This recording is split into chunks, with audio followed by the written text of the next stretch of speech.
If you're interested in teaching and learning tips and tricks and techniques for becoming a more effective teacher, making our classrooms more interesting, then I hope this video will be interesting for you, because in this video, I'd like to share with you 7.5 books that I think are very useful for anyone that's teaching or instructing. Welcome, and if you're new here, my name is Frank. I've been teaching advanced technology for over 25 years. I've taught thousands of students and thousands of classroom hours. In this video, I'd like to share some books that I've found pretty useful in informing my own teaching practice, and I think you might find them interesting too. Let's take a look. The first book I'd like to share with you is called Small Teaching. This is a great book that's divided into 3 parts with 3 sections to each part, and it talks about little things that we can do in the classroom based upon cognitive science and the science of learning. So it's all evidence-based little things that we can do to make our classroom more interesting in a structured approach. I really like this book because it gives me things that I can do quite quickly in the classroom. I can implement them without having to go through a huge process of figuring out how I'm going to implement them. They're quick, they're easy, but they're also based on cognitive research and educational research. So Small Teaching, great book. There's also another one called Small Teaching Online if you're doing online teaching, but this book is a great book. I've used it quite a bit, gotten a lot of great ideas from it. The second book I'd like to recommend to you is called Flipped Learning 3.0. This book talks about the flipped classroom, which I think has become a very important concept, even more so in today's world. So briefly, the flipped classroom is where we utilize the classroom as an area to practice and to actually work on materials, and a lot of the learning or the foundational material is done outside of the classroom. And I think when we're in a world where we have things like YouTube videos, where we have a lot of online learning resources, that is a really good model to think about using in order to get students working on material in the classroom where they have access to the instructor. This means that the classroom becomes a practitioner area, and a lot of the foundational things can be done outside of the classroom. That's a little bit of an oversimplification. The book goes into more detail on how to make that a reality, but the concept of flipping the learning and ensuring that the classroom becomes an area of practice is very foundational to, I think, how people expect and want to learn now and into the future. So Flipped Classroom, Flipped Learning 3.0, another good book to get your head around what does flipped learning look like and what are some of the ways that we can implement it. The third book I'd like to share with you is called Grading for Growth. Grading for Growth goes into different types of assessment techniques that might not be your traditional assessment, but that actually allow us to provide something called authentic assessment. This is a very hot topic in education, the idea of how do we know or how do we demonstrate evidence that learning has occurred. Well, the one way we do that is obviously through assessment. Assessment is a very powerful way of understanding if learning has been transferred, if people understand skill sets. But we have to be able to assess people in a way that's meaningful and authentic. This book gives you an opportunity to go through, understand what some of those alternative ways and grading for growth look like, and maybe incorporate them into your own authentic assessment for your own teaching. The fourth book that I'd like to share with you is The New Classroom Instruction That Works. This is a short read, it's a very quick read, but it does contain a lot of great information on science-backed instructional techniques, science-backed learning, so that we can understand or we can align our teaching with evidence-based methodologies that really help students succeed. It's nice to have something that's founded in some evidence so that we have a reason of why we're doing different instructional techniques, and it opens up our eyes to some things that we may not have considered so that we can really make sure that our students have the opportunity to succeed. It's a quick read, it's a worthwhile read, recommended. The fifth book that I like to share on this list is The Guide to Documenting Learning.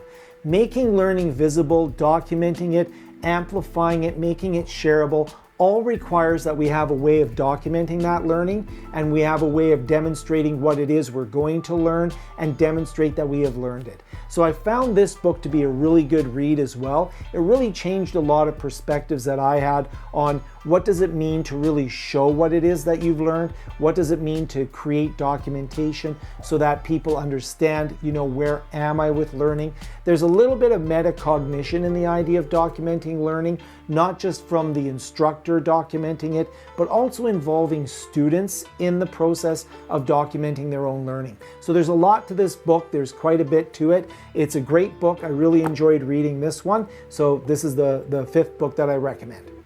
The sixth book on this list is a bit more of an outlier, but it's a really interesting book that I enjoyed reading, The 70-20-10 Towards 100% Performance. This is a little bit more maybe corporate learning and design as opposed to traditional classroom, but I think as we progress, we know that the world of business and the world of the academic teaching sort of blend together depending on what level of education you are. That's a whole other discussion. But this book is really nice. It's a very stylized book, so it's an enjoyable read. It actually reminds me of a series of business books called the Strategizer series, where there's a number of books in that series where there's a lot of really good layout, there's a lot of maps, there's a lot of flow charts, there's a lot of sort of high-level overviews that can help you think about things and start designing and thinking about how you're going to build your learning experience. Again, maybe a little bit more of a corporate or adult learner type of experience, but it is very interesting. And it's effectively talking about how do we design learning so that we can practice skill sets, how do we design learning around teams and teaching or working together, and how do we have maybe that more formal classroom style instruction. I didn't know if I was going to choose this book or another book called Map It. Maybe that's another video. I have a lot of books on learning and such. I just wanted to find some books actually that I had physical copies of as well, because a lot of my books are on Kindle. But anyways, 70-20-10 is a very interesting book for learning design, but I wanted to include it because I think it's worth picking up and taking a look at it if you're doing any type of learning design, especially if you're doing anything in the corporate realm or more business or human resources type training. Book 7.5 are by the same author. And the reason it's book 7.5 is because this book really isn't, this first book, Learning How to Learn, isn't really geared towards instructors, it's geared towards the student. This is designed for kids and teens to learn how to learn. And I cannot recommend any book more highly than this book. I think that if I would have had this book, I really wish I would have had this book when I was younger, when I was a student. If I could, I would buy this book and just hand it out to random students because it's such a fantastic guide on how to set up your environment for studying and learning. What does it mean to learn? How to be a successful learner? A lot of it is based upon, solid scientific proven principles and practices. This is a fantastic book. You should buy this book for everyone that you know that's a learner and studying. Obviously, I'm a huge fan of this book. There is a Coursera course called Learning How to Learn, which is one of the most popular courses on Coursera. But this book is a real must-have book. But it's not aimed at instructors or teachers. That's where this book comes in. So this is Uncommon Sense Teaching, also by Barbara.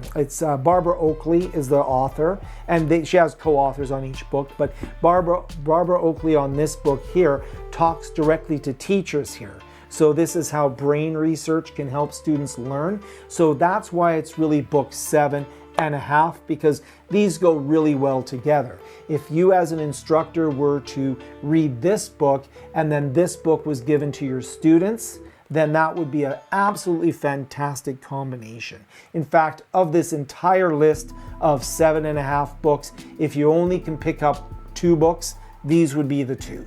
If you can only pick up one, maybe pick up Uncommon Sense Teaching, but obviously you can tell I'm a huge fan of these 2 books. These are 2 fantastic books.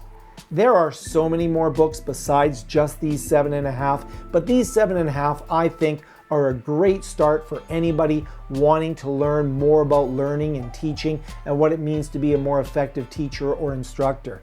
If you're interested in learning about some other books that I recommend, just comment down below and let me know. I'm happy to share more with you. I'll put a list to these books down in the description.